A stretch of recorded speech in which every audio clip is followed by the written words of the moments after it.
اس کے پاس دودھ پلانے والیاں لائی گئیں، لیکن بچے نے کسی عورت کا دودھ نہ پیا۔ آخر وہ بچے کو اٹھا کر باہر لائے۔ اللہ آیت 12 میں فرماتے ہیں، اور ان کے پہنچنے سے پہلے ہم نے موسیٰ پر دائیوں کا دودھ حرام کر دیا تھا۔ جو عورت بھی آپ کو دودھ پلانے کی کوشش کرتی ناکام ہو جاتی۔ اب ظاہر ہے یہ رکاوٹ تو اللہ تعالیٰ کی طرف سے تھی، کوئی دودھ پلانے میں کامیاب ہو بھی کیسے سکتی تھی۔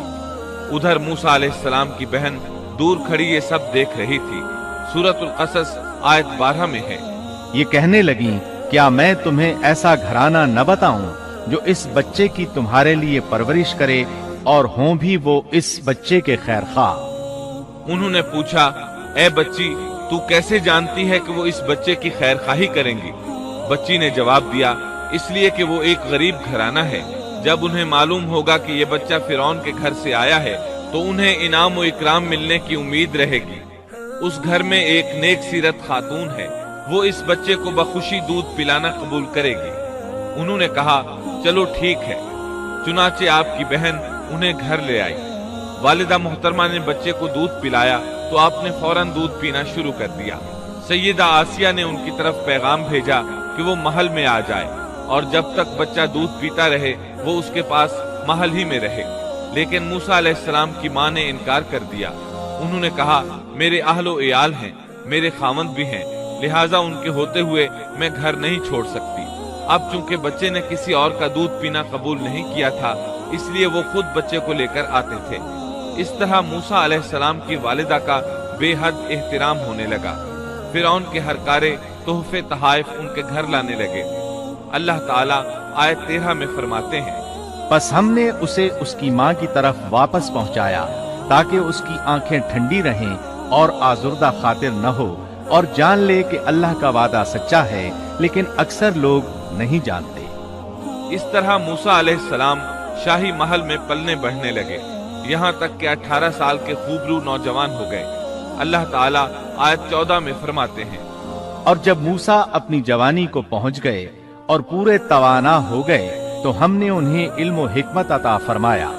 نیکی کرنے والوں کو ہم اسی طرح بدلہ دیا کرتے ہیں۔